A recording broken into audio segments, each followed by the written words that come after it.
नमस्ते, म doctor Ibha Shrestha, third year psychiatry resident. आज हामीले चाहिँ बाइपोलर अफेक्टिभ डिसअर्डर डिजिज भन्नेमा चाहिँ हामीले हाम्रो निन्द्रा अनि हाम्रो खानपिन र हाम्रो दिनचर्या कसरी गर्ने भनेर अलिकति के भन्न चाहन्छु।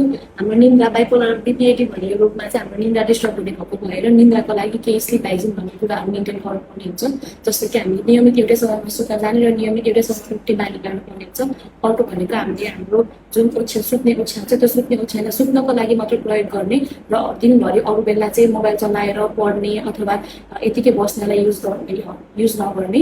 अर्को भनेको हजुरको हामीले सुत्न जानुभन्दा अगाडि हामीले मेन्टली हाम्रो माइन्डलाई चाहिँ अब हामी सुत्न जान्छौँ भनेर रेडी गर्नलाई चाहिँ सुत्ने लुगा अर्कै बनाउने, भिन्दै अलिकति पातलो सजिलो ठुलो लुगा बनाउने, त्यसपछि सुत्न जानु अगाडि त्यो लुगा चेन्ज गर्ने, प्लस सुत्न अगाडि आफ्नो हात खुट्टामा मजाले धोएर अनि बल्ल माइन्डलाई चाहिँ सुत्नलाई प्रिपेयर गर्ने।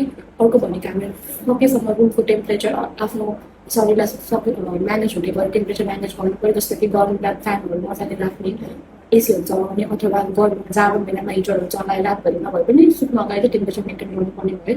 यसरी गर्न थाल्यो भने चाहिँ हामीले केही हदसम्म चाहिँ हाम्रो निन्द्रा रेगुलर हुनसक्छ। अब अर्को भनेको हजुरको हाम्रो यो खानपिनको कुरा हो। खानपिनको कुरामा हामी सबैले थाहा नै छ, हामीले चाहिँ ब्यालेन्स डाइट खानुपर्छ सधैँ भन्यो। तर मानसिक रोग भएको मान्छेहरूले खानपिनमा पनि केही कुराहरू ध्यान दिनुपर्छ, जस्तै कि सब्सटेन्स फ्रुटी चुरो ड्रग्स यिनीहरू खानु भएन। तर त्यो सँगसँगै अरू सब्सटेन्सहरू जसलाई चाहिँ हामीले नर्मली नियमित खानुपर्छ, जस्तो कि कफी, चिया अनि हाम्रो यो एनर्जी ड्रिङ्कहरू, रेड बुल, एक्सट्रिम, सँगसँगै कोक, फ्यान्टा, स्प्राइट यिनीहरू पनि सकेसम्म कम गर्नुपर्छ, किनभने यिनीहरूले पनि हाम्रो मेन्टल हेल्थलाई पनि असर गर्ने हुन्छ। र अन्तिम भनेको हाम्रो दिनचर्या चाहिँ जहिले पनि हामीले मेन्टल हेल्थ भनेर it's not only about mind, हामीले चाहिँ हाम्रो शारीरिक हेल्थ पनि हेर्नुपर्छ। जस्तै कि एक्सर्साइज गर्ने, नियमित टाइममा एक्सर्साइज गर्ने, त्यो एक्सर्साइजलाई नियमित राख्ने। सँगसँगै अर्को भनेको हाम्रो दिन सेड्युल मिलाउने, बिहान उठेर के गर्ने, दिउँसो के गर्ने, राति के गर्ने, सेड्युलहरू मिलाउनु पर्ने हुन्छ। धन्यवाद।